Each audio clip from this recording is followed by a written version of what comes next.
আওয়ামী লীগ নিষিদ্ধের দাবিতে গতকাল রাত থেকে কিন্তু রাজধানীর যে প্রধান উপদেষ্টার যে বাসভবন যমুনার সামনে কিন্তু অবস্থান নিতে দেখা গিয়েছে হাসনাত আব্দুল্লাহকে, এবং তার ডাকে কিন্তু আমরা দেখেছি পরবর্তীতে এনসিপি, বাংলাদেশ জামাতে ইসলামী, ছাত্র শিবির থেকে বাংলাদেশ হেফাজতে ইসলামী, এবি পার্টি সহ বিভিন্ন রাজনৈতিক দলের নেতৃবৃন্দ গতকাল রাতে কিন্তু এই যমুনার সামনে কিন্তু অবস্থান নেয় এবং সারা রাত কিন্তু এখানে ছাত্র জনতা অবস্থান নেয় আওয়ামী লীগের নিষিদ্ধের দাবিতে। এবং সকালে কিন্তু এনসিপির পক্ষ থেকে একটি সংবাদ সম্মেলন করা হয় এই যমুনার সামনে, এবং সেই সংবাদ সম্মেলনে কিন্তু জানানো হয় যে জুম্মার নামাজের পর যমুনার এই পূর্ব পাশে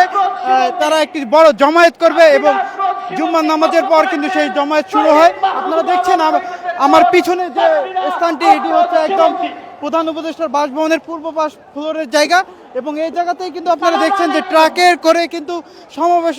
যে মঞ্চ সেটি কিন্তু তৈরি করা হয়েছে, এবং এরপর থেকে কিন্তু আমরা দেখেছি যে বিভিন্ন স্তরের মানুষ, ছাত্র জনতা কিন্তু মিছিল নিয়ে আসতে শুরু করেছে।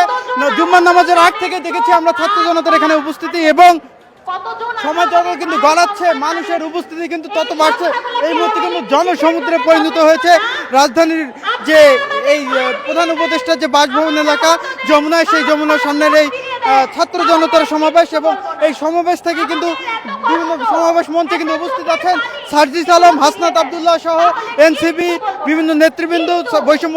ছাত্র আন্দোলনের বিভিন্ন সমন্বয়করা, বিভিন্ন রাজনৈতিক দলের নেতৃবৃন্দ, এবং তারা কিন্তু তাদের বক্তব্য পর্যায়ক্রমে উপস্থাপন করছে। এবং একই সঙ্গে আমরা দেখেছি তারা কিন্তু যে দাবিটি জানাচ্ছে যে জুলাই আগস্টের গণহত্যাকারী দল হিসাবে আওয়ামী লীগকে নিষিদ্ধের যে দাবি, সেটি কিন্তু দাবি জানাচ্ছে এবং জোরালো দাবি জানাচ্ছে। একই সঙ্গে সরকারের বিভিন্ন উপদেষ্টাদের কিন্তু তারা সমালোচনা করছেন, এবং দ্রুত সরকারের পক্ষ থেকে কিন্তু আওয়ামী লীগকে নিষিদ্ধের যে দাবি সেটি বাস্তবায়ন, এবং একই সঙ্গে জুলাইয়ের যে ঘোষণাপত্র সেটি দেওয়ারও দাবি জানাচ্ছেন। তারা যেটি আসলে বলছেন, আমরা তাদের সঙ্গে কথা বলেছি যে জুলাই গণ অভ্যুত্থানের 9 মাস পেরিয়ে গিয়েছে, এখনো কেন সেই গণহত্যাকারী দল হিসেবে আওয়ামী লীগকে নিষিদ্ধ করা হচ্ছে না। এর এই প্রতিবাদে কিন্তু তারা যে বড় জামায়াতের ডাক দিয়েছেন, এবং আপনাদেরকে একটু যদি দেখানোর চেষ্টা করি যে ক্যামেরার পিছনে আপনারা দেখছেন সব স্তরের মানুষ কিন্তু এই সংঘর্ষস্থলে জমায়েত হয়েছেন, এবং এই জমায়েত থেকে কিন্তু তারা দাবি করছেন খুব দ্রুত যেন আওয়ামী লীগকে নিষিদ্ধ করা হয়। একই সঙ্গে কিন্তু তারা যেটি বলছেন যে আওয়ামী লীগের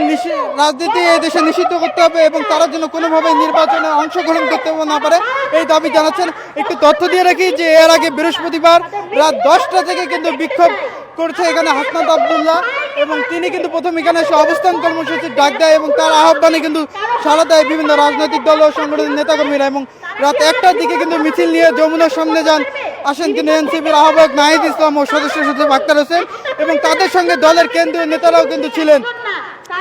এনসিপির পাশাপাশি কিন্তু বিভিন্ন সংগঠনের নেতাকর্মীরা বিক্ষোভে অংশ নিয়েছেন, এবং রাত 1টার পর কিন্তু হেফাজত ইসলামের বেশ কিছু নেতাকর্মী যমুনার সামনে আসেন, এবং রাত 1:30টার দিকে কিন্তু এবি পার্টির কিছু নেতাকর্মী সেখানে যোগ দেন, এবং রাত 2টার দিকে কিন্তু আমরা দেখেছি ইসলামী ছাত্র শিবিরের কেন্দ্রীয় নেতারা এছাড়া বিক্ষোভে যোগ দেন গণতান্ত্রিক ছাত্র সংসদ, জুলাই অঙ্ক, ইনকিলাব মঞ্চের নেতাকর্মীরা। এবং পরে কিন্তু তারা আজ সকাল 8টার দিকে কিন্তু তারা একটি সংবাদ সম্মেলন করে, সেই সংবাদ সম্মেলন থেকে কিন্তু তারা দাবি জানান তারা একটি বড় জমায়েত করবেন আওয়ামী লীগের নিষিদ্ধের দাবিতে, এবং সেই জমায়েত কিন্তু এখনো চলছে। আপনারা দেখছেন, আমরা সরাসরি যুক্ত করেছি আপনাদেরকে, এবং আমাদের ক্যামেরার পিছনে যে আপনাদের আমরা দেখানোর চেষ্টা করছি যে মানুষ কিন্তু প্রতি মুহূর্তে এখানে উপস্থিত হচ্ছেন, এবং রাজধানীর বিভিন্ন এলাকা থেকে ট্রাক, বাস, মাইক্রোওয়েভ করে এবং পিকআপে চড়ে চড়ে কিন্তু সাধারণ মানুষ এখানে আসছেন এবং এই সমাবেশস্থলে যোগদান করছেন, এবং তারা যেটি দাবি করছেন যে গণহত্যার দল হিসাবে আওয়ামী লীগকে খুব দ্রুত নিষিদ্ধ করতে হবে। একই সঙ্গে আগামী জাতীয় সংসদ নির্বাচনে তাদের কিন্তু নির্বাচনে অংশগ্রহণ করা এটি কিন্তু বন্ধ করতে হবে, এবং একই সঙ্গে তারা দাবি জানাচ্ছেন যে সকল রাজনৈতিক দলকে এক কাতারে এসে দাঁড়াতে হবে, এবং সকলেই মিলে কিন্তু আওয়ামী লীগ নিষিদ্ধের যে দাবি সেটি জানাতে হবে। এবং আমরা সেটি কিন্তু দেখছি যে গতকাল রাতে যেমন বিভিন্ন রাজনৈতিক দলের নেতাকর্মীরা এই মঞ্চে উপস্থিত হয়েছিলেন, এখনো কিন্তু আমরা দেখছি জুম্মার নামাজের পর থেকে কিন্তু হাজার হাজার নেতাকর্মী, বিভিন্ন রাজনৈতিক দলের নেতাকর্মী, সাধারণ মানুষ, ছাত্র জনতা কিন্তু এই মঞ্চে কিন্তু উপস্থিত হচ্ছেন, এবং আওয়ামী লীগ নিষিদ্ধের যে দাবি সেটি কিন্তু জোরালোভাবে তুলছেন। তো দর্শক, এই ছিল আমার কাছে যমুনার সামনে থেকে সর্বশেষ।